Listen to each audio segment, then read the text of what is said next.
정말 하나님께서는 우리 모두가 구원받기를 원하고 계세요. 그래서 그 마음밭이 길가라 할지라도 돌짝밭이라 할지라도 가시밭이라 할지라도 하나님께서는 씨를 뿌려 열매를 맺게 하여 주십니다. 실상 성경은 길가라고 하는 것은 씨가 들어가지도 않는 존재이지만, 그러나 바위 받침에도 불구하고 씨가 심겨서 싹이 나잖아요. 바로 이것은 하나님께서 우리의 마음을 고쳐주셔서라도 반드시 열매를 맺게 하시는 은혜를 베풀어 주실 줄로 믿습니다. 그렇다면 우리가 정말 그 은혜를 입기 위해서 주님께서 어떤 일들을 이루고 계시는지에 대한 이야기를 좀 나누려고 합니다. 첫째로는 마귀의 일을 멸하시는 주님의 모습이 오늘 본문을 통해서 나타나는 거예요. 죄를 짓는 자는 마귀에게 속하나니 마귀는 처음부터 범죄함이라. 하나님의 아들이 나타난 것은 마귀의 일을 멸하려 하심이라.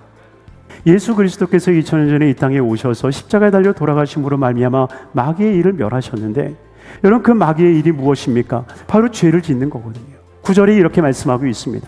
하나님께로부터 난 자마다 죄를 짓지 아니하나니 이는 하나님의 씨가 그의 속에 거함이요 그도 범죄하지 못하는 것은 하나님께로부터 났음이라.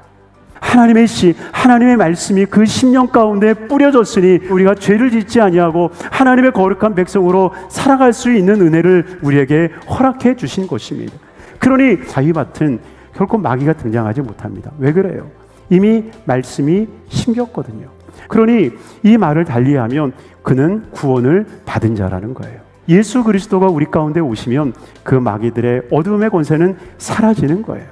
두 번째는 정말 구원받은 자에게 은혜를 공급하시는 주님의 모습을 우리에게 나타내고 있는 거예요. 바위에 있다는 것은 말씀을 들을 때에 기쁨으로 받으나 뿌리가 없어 잠깐 믿다가 시련을 당할 때에 배반하는 자요. 이 잠깐이라는 말이 헬라어 원어에 보니까 카이로스라고 하는 말로 기록이 되어 있더라고요. 하나님의 섭리와 하나님의 계획, 하나님의 놀라운 은혜가 담겨져 있는 시간을 의미할 때 카이로스라는 말을 씁니다. 그래서 정말 하나님을 믿는 것은요, 1년이 필요한 게 아니에요.